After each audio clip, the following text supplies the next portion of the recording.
सन 1947 में आखिर कैसा था भारत? कैसी थी भारत की अर्थव्यवस्था? कैसा था भारत का लिटरेसी रेट?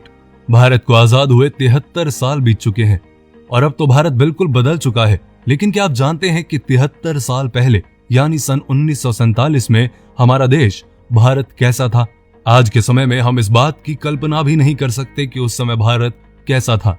लेकिन आज की इस वीडियो में मैं आपको बताऊंगा कि आजादी से पहले हमारा देश किन परिस्थितियों में था, जिन्हें जानना हर भारतीय के लिए जरूरी है। आज की वीडियो आपके लिए बहुत अलग दिलचस्प होने वाली है, इसलिए वीडियो के आखिर तक बने रहिए। तो चलिए शुरू करते हैं ये वीडियो। भारत का लिटरेसी रेट। आजादी से पहले भारत का लिटरेसी रेट केवल 12% था, यानी पूरे देश के केवल 12% लोग ही पढ़ या लिख सकते थे। तब पूरे भारत में कुल मिलाकर 5000 हाई स्कूल थे, 600 कॉलेज और केवल 25 यूनिवर्सिटीज थी। 1947 का मुंबई यानी कि बॉम्बे। 1947 में हमारी माया नगरी मुंबई बॉम्बे कैसी थी? उस समय मुंबई में विक्टोरिया नाम की टुक टुक की सवारी का काफी चलन था, जिसके लिए 1 मील आने जाने के लिए 1 आना देना होता था। 1947 में मुंबई की कुल आबादी 16 लाख थी और मुंबई का इलाका केवल अंधेरी तक ही सीमित था। अंधेरी के बाहर पड़ने वाला इलाका जोगेश्वरी मुंबई के बाहर का इलाका माना जाता था। उस समय मुंबई में कुल 204 ट्रेनें चलती थीं। 1947 की भारतीय मुद्रा। सन 1947 में भारत की करेंसी रुपया ही थी, लेकिन उस समय इसका रेट अलग था। इसके लिए भी लोगों का अलग अलग मत है। कुछ लोगों का मानना है कि उस समय का 1 रुपया $1 के बराबर था, लेकिन हकीकत में उस समय का $1 का मतलब 3.13 इंडियन रुपए थे और 1 पौंड 13.33 इंडियन रुपए के बराबर था। मतलब 1 रुपया भी इतना ज्यादा होता था कि सारी जरूरतें केवल चिल्लर में भी पूरी हो जाती थी। बंटवारे के वक्त इंडिया के पास नोट छापने वाली 6 मशीनें थीं और पाकिस्तान के पास एक भी नहीं।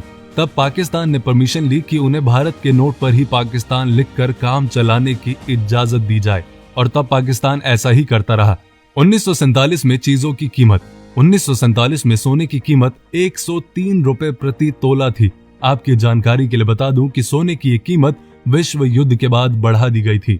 विश्व युद्ध से पहले सोने की कीमत केवल 39 रुपए थी। इसी कारण सोने की बढ़ी हुई कीमत लोगों को काफी महंगी लग रही थी। आपको जानकर ताज्जुब होगा कि उस समय लोगों की साल की कमाई 265 रुपए थी। लोग बढ़िया क्वालिटी के 1 किलो चावल 26 पैसे में खरीद लेते थे, गेहूं 24 पैसे, चीनी का रेट 57 पैसे प्रति किलोग्राम था, पानी पूरी और आलू चाट केवल 1 आने में मिल जाते थे, केरोसिन तेल 23 पैसे प्रति लीटर था और 3 रुपए में 55 किलो सीमेंट मिल जाता था। 1947 की भारतीय रेलवे। भारत में पहली बार जो ट्रेन चली वो 20 डब्बों वाली ट्रेन थी, जिसके अंदर 3 इंजन लगाए गए थे। ये ट्रेन 16 अप्रैल 1853 के दिन मुंबई के बोरी बंदर से ठाणे के बीच का सफर तय करती थी। ये ट्रेन 33 किलोमीटर का सफर 75 मिनट में तय करती थी। फिर कुछ समय के बाद रेलवे व्यवस्था में धीरे धीरे काफी सुधार किए गए और पूरे भारतवर्ष के लिए रेलवे लाइन बिछाई गई।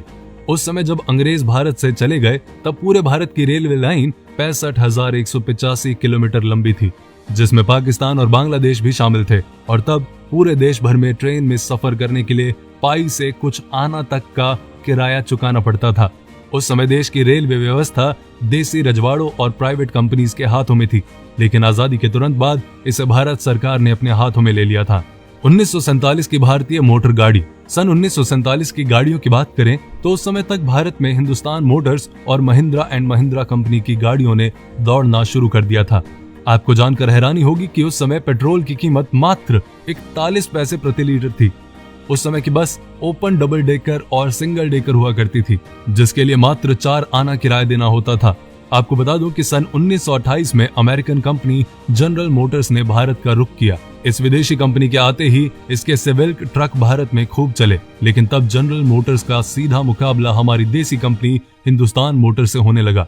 इसी कारण आजादी के तुरंत बाद यानी सन 1948 में भारत ने जनरल मोटर्स की छुट्टी कर दी। उस समय तो ये विदेशी कंपनी भारत से चली गई, लेकिन 50 साल के बाद एक बार फिर इसे खुद भारत ने आने का निमंत्रण दिया। दरअसल हिंदुस्तान मोटर्स एक ओपन कार बनाना चाहती थी, जिसके लिए हिंदुस्तान मोटर्स ने जनरल मोटर्स के साथ हाथ मिलाया और दोनों ने मिलकर वडोदरा के पास एक फैक्ट्री खोल ली।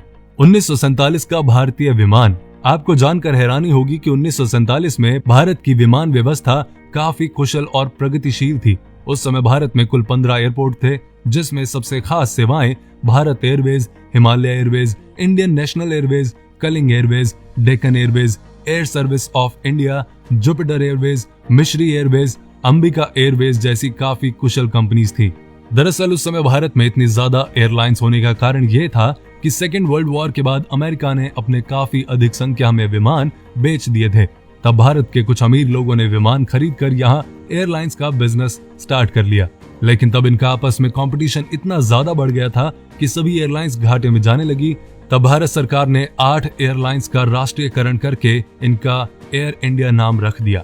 तो ये थी 1947 की कहानी जो मैंने थी आपको सुनानी। ये वीडियो आपको कैसी लगी कमेंट करके जरूर बताएं, लाइक करें, पेज को फॉलो करें, अपना और अपनों का ध्यान रखें। लेकिन हाँ, आपकी भी कोई ऐसी स्टोरी है 1947 की जो आपके दादा दादी नाना नानी किसी ने बताई हो तो कमेंट में हमें भी बताना भूलना मत।